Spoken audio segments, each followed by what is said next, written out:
আসসালামু আলাইকুম, মিথিলা স্মার্ট কিচেনের পক্ষ থেকে শুভেচ্ছা। আজ আমি আপনাদের জন্য নিয়ে আসছি চিংড়ি মাছের কালিয়া। যারা চিংড়ি মাছ ভীষণ পছন্দ করেন, চিংড়ি মাছ প্রেমী আছেন, তারা অবশ্যই আমার রেসিপিটি ফলো করে আজকে রান্নাটা করবেন। আশা করি একটা পারফেক্ট চিংড়ি মাছের কালিয়া খেতে পারবেন। আমি এর জন্য চিংড়ি মাছ নিয়েছি প্রায় হচ্ছে 8 পিস। চিংড়ি মাছ কিন্তু আমি দেখেন একদম সুন্দরভাবে খোসাগুলো ছড়াই নিয়েছি। আসলে খোসা থাকলে ওর ভিতরে কিছুই ঢোকে না। এরপর যে আমি চুলায় ফ্রাই প্যান উঠিয়ে দিয়েছি, 1/2 কাপ পরিমাণ পেঁয়াজ কুচি নিয়েছি।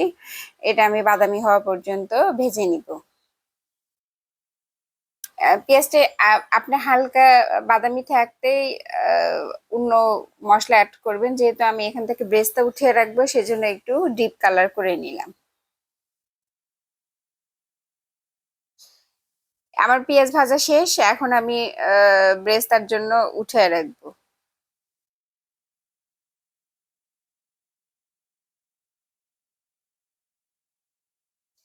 ট্রাস্ট মি, শুরু থেকে শেষ পর্যন্ত যদি আমার এই রেসিপিটা ফলো করেন, একটা মজাদার খাবার খেতে পারবেন।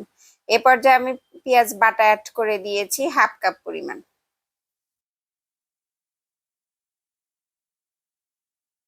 এখন আমি ততক্ষণ পর্যন্ত নাড়াচাড়া করব যতক্ষণ পর্যন্ত এর কাঁচা একটা স্মেল না যায়। এ পর্যায়ে আমি এখানে তেজপাতা অ্যাড করে দিলাম। এখানে আমি 2 পিস তেজপাতা ব্যবহার করেছি।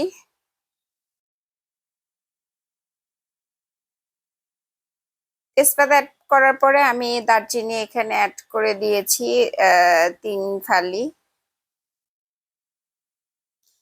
আমি অল্প পরিমাণ গোলমরিচ অ্যাড করেছি, সাদা এলাচ 4টা অ্যাড করেছি।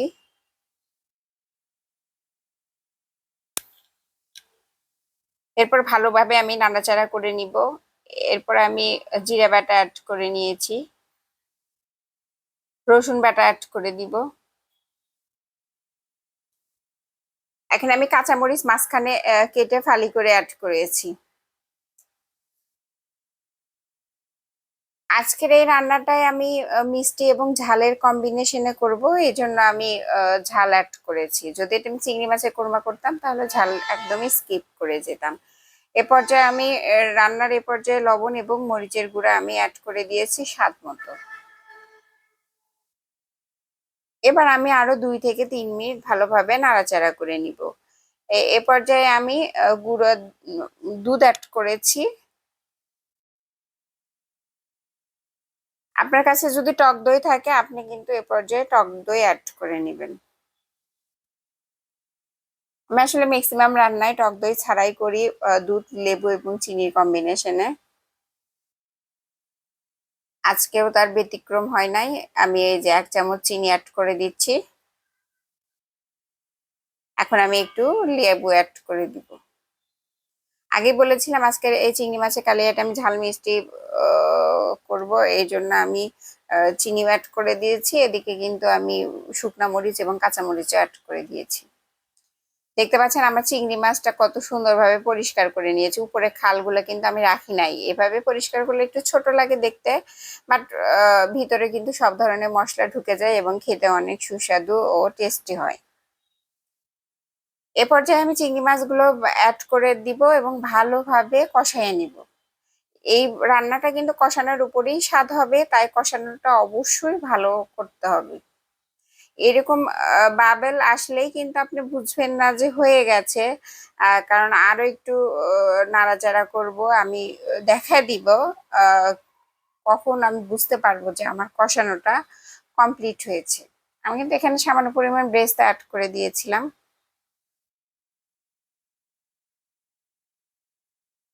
এখন একটু আমি ঘি অ্যাড করে দিব 1 চামচ পরিমাণ। ঘি যদি অ্যাড করেন তাহলে কিন্তু এর স্মেলটা অনেক সুন্দর আসে এবং স্বাদটা একটু বাড়ায় দেয়। এখন আপনি দেখতে পাচ্ছেন যে আমার কষানো কিন্তু প্রায় শেষের দিকে। এই যে চতুর্দিকে দেখতে পারবেন বাবলস বের হয়েছে এবং ফেনা ফেনা বের হয়েছে, তার মানে বুঝতে হবে যে আমার কষানো শেষ।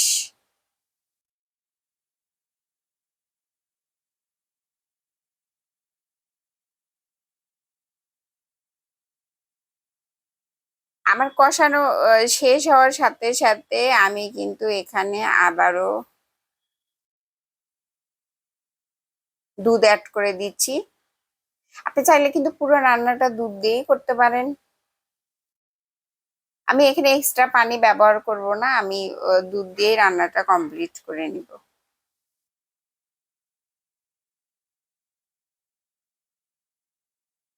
এখন আমি ভালোভাবে কষায় নিব। আমি এই পর্যায়ে কাঁচামরিচ অ্যাড করে দিয়েছি, কিছু বেরেস্তা অ্যাড করলাম।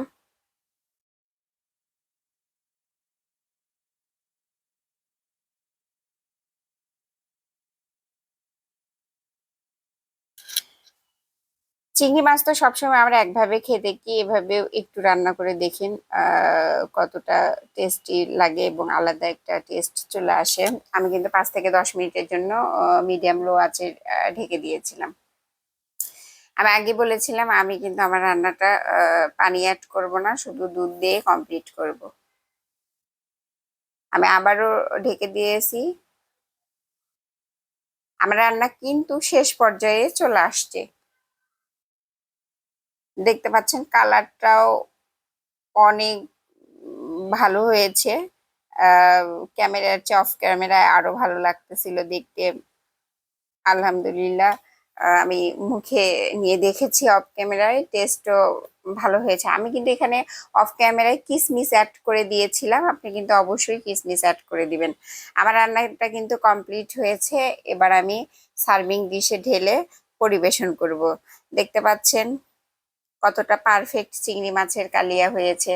একবার বাসায় অবশ্যই ট্রাই করে দেখবেন, তাহলে বুঝতে পারবেন এটা কতটা সুস্বাদু। আমার চ্যানেলের সাথে থাকবেন। আল্লাহ হাফেজ।